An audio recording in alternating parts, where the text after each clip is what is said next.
Castlevania, one of my all-time favorite video game series. Nothing like fighting your way through Dracula's mega dungeon, slaying monsters and demons and undead galore, finding all sorts of new tricks and treasures along the way. Among the various things that go bump in the night, the shape-shifting man-beasts we call lycanthropes are a common occurrence. Now, I get that I'm an animal woman and all, but I do prefer werewolves over vampires, something dangerous, and dangerously attractive, about an uncontrollable beast who blends the worst aspects of wolf and man alike. Besides, as we all know, vampires suck, and that these two chuckleheads are in parody. But for outsiders looking in, there's something funny about the werewolves in this game series. In myth and legend, and fantasy worlds aplenty, let me tell ya, werewolves are more than a cannibal's persona. They're fast, they're strong, and they're nigh invincible to all but silver. And in these tales of the demon castle of Dracula, they're martial artists with chi powers, or ki powers, however you say it. Surely, there's gotta be a good reason for this trend amongst the series, right? Well damn, I guess it's best we don't wait until night to find out. Under the Savannah sun, it's time for this one with a heart of fire to do her thing. Time to overanalyze once more, folks. This time on Raziya Explains.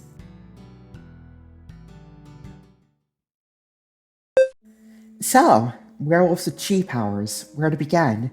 The first werewolves we ever square off against in the Castlevania franchise are in the sequel, Simon's Quest. Here, though, they're pretty underwhelming. They hop. That's it.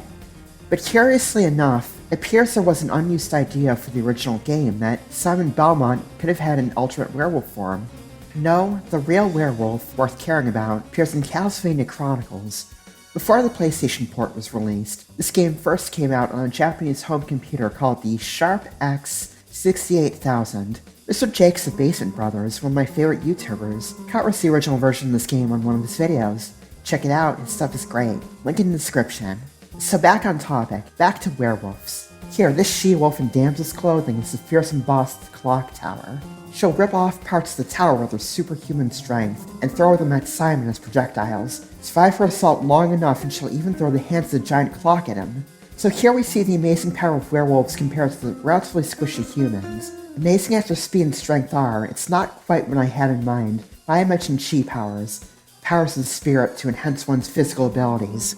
The chi powers will come forth with another boss fight, in Rondo of Blood. This is the chi-powered werewolf martial artist at his finest.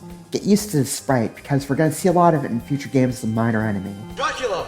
Belmont just took down Werewolf. Fucking useless ass werewolf! I pay that bitch so much money to take down Belmont. That's it. He just lost his boss status. He's now a normal ass enemy. Just like all those axe armors. He pounces into the fray from a distance to prey upon either Victor or Maria. He's climbing up and bouncing off the walls, throwing slide kicks, and can even hurl bolts of energy from his hands to strike at a distance. And just when you think he's won, this man-wolf's got one more trick up his sleeve. The last of his life force and his power within, he dives down to deliver an earth-shattering punch, blasting the ground apart with his aura before crumbling into a heap in his human form. If you thought he was fierce here, he's learned some tricks since his demise.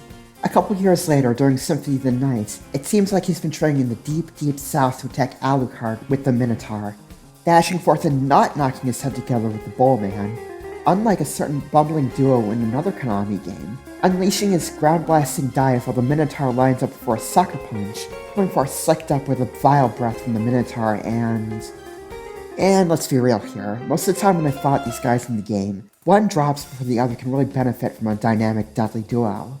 Really, I have more trouble with the projectile spam from Skilla, and even then, the resist ice moonshine you can chug makes her fight more annoying than dangerous. Maybe I've just played Symphony of the Night to death, who can tell?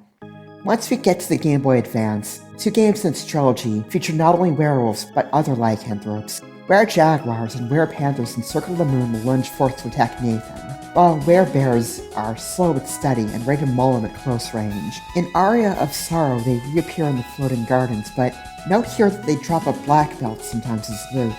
When defeating them, if someone dominates one of their souls, he'll gain the power to call forth a slow-moving geyser of fiery power.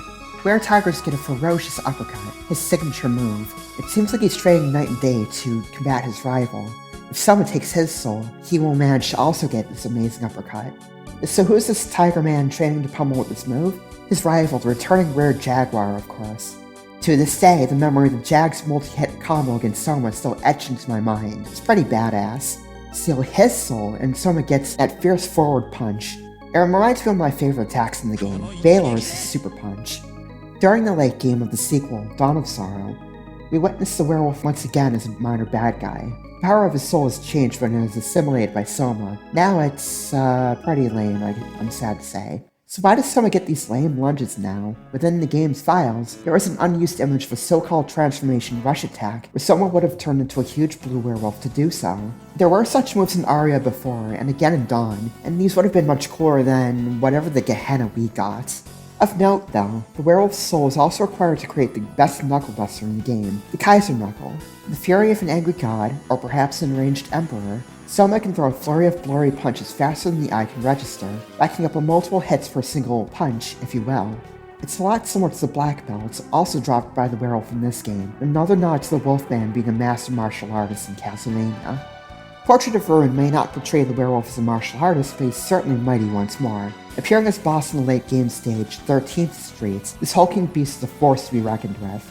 Doing well the memory of the She-Wolf and Chronicles, he can hurl lampposts to Jonathan and Charlotte as one such attack. He can also pull off a fierce lunging slash, can howl for the pack to attack a dynamic duo, and can even grab one of the heroes to take a great big chomp out at them.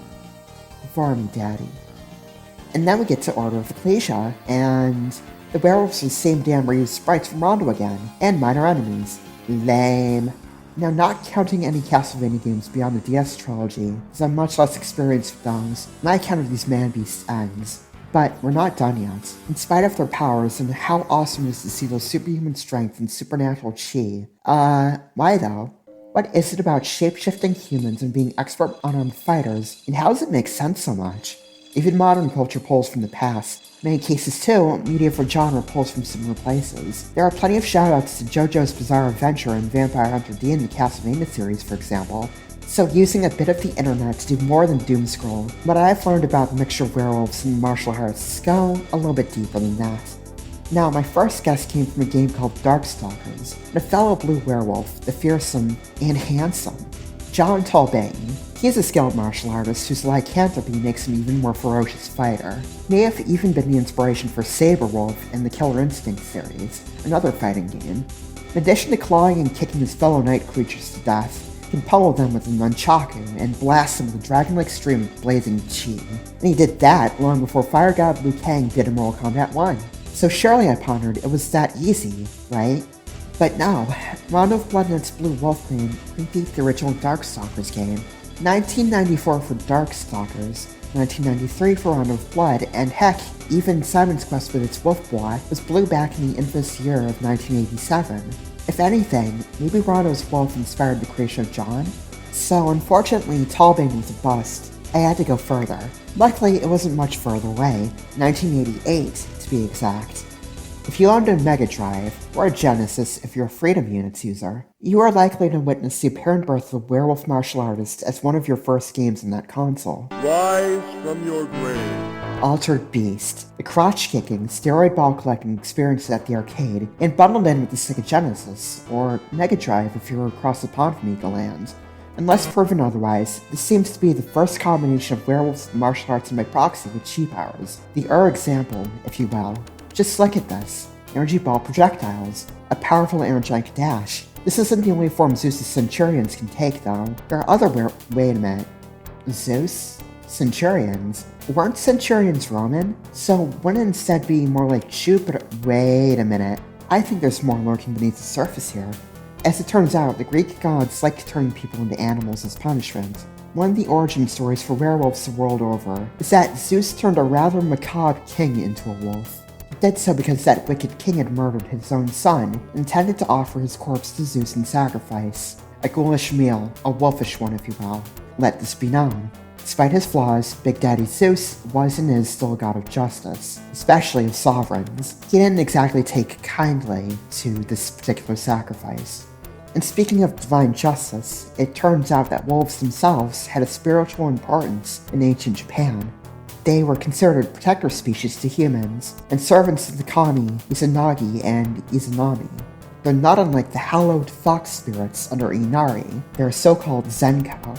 If wolves weren't so spiritually special to the gods of Japan, why else would the game Okami pick Amaterasu as a wolf? In myth and legend, there are a few ways to become werewolves, and many of them were considered wicked.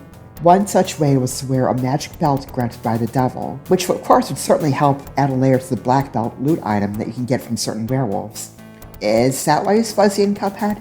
The black belt, of course, is a sash worn by masters of many Eastern martial arts.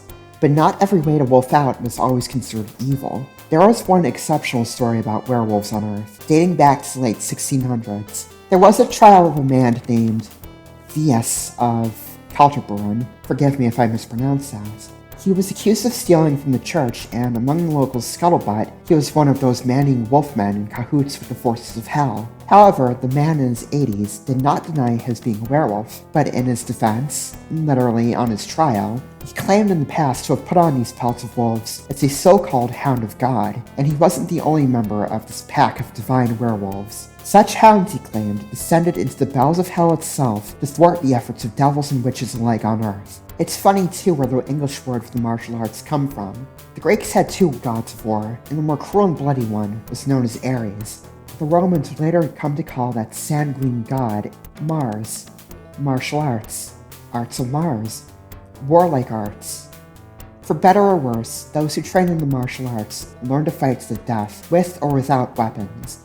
But just like a weapon, using and learning these arts need not always be for bloodshed. Some learn them just to be fed, to learn self-discipline, for fun, to compete against one another, albeit safely, to help perfect mind, body, and soul as one.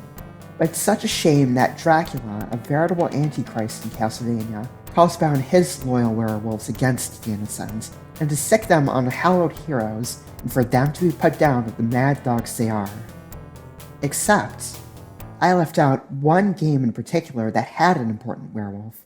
Castlevania has a thing where even dark heroes can oppose the count. In this case, we turn to Legacy of Darkness, a veritable director's cut of Castlevania 64.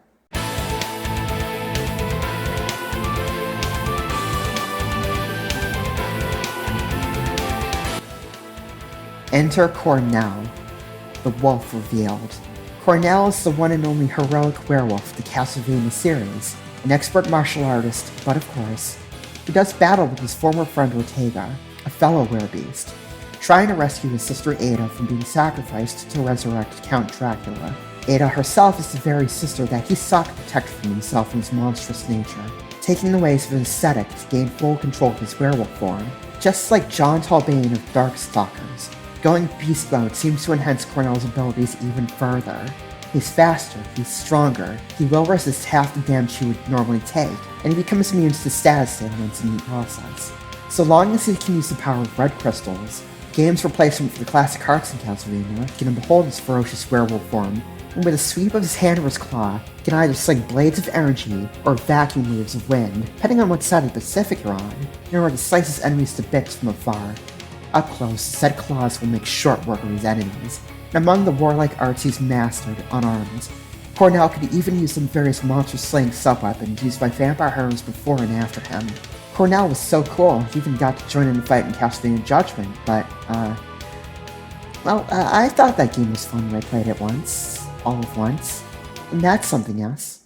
So there you have it, the what and why about werewolves with chi powers in Castlevania. Wolfman martial artists, what a concept.